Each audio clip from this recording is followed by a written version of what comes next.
Markkinoiko sä remonttifirmaa kuin ravintolaa? Älä nyt hyvänen aika, koska jos sä teet niin sä et tuu saamaan koskaan somesta asiakkaita. Kun valitaan ravintolaa, päätös voi syntyä tosi helposti ja nopeasti. Ihminen näkee videon, tulee nälkä, paikka näyttää muuten hyvältä, se voi tulla sinne vaikka saman päivän aikana. Sen takia ravintolasumen pitää rakentaa fiilistä, muistijälkiä ja syitä, miksi pitäisi tulla just nyt syömään. Mutta remonttifirmaa asiakkaat ei ota yhteyttä yhden hienon lopputuloksen jälkeen.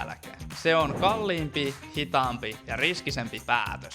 Tän takia asiakas miettii paljon kauemmin, voiko tähän yritykseen luottaa, miten tämä prosessi etenee, paljonko tämä maksaa ja mitä, jos jotain menee pieleen. Siksi remonttifirman pitää rakentaa somessa luottamusta, vastata yleisimpiin kysymyksiin ja poistaa niitä esteitä, miksi asiakas ei ottaisi yhteyttä teihin. Sama somelogiikka ei vaan siis toimi millään näiden kahden eri toimialan välillä. Jos sua mietityttää, rakennetaanko teidän somemarkkinointia oikein ostotilanteen mukaan, niin kommentoi tuohon alle audit, niin me tsekataan tilanne.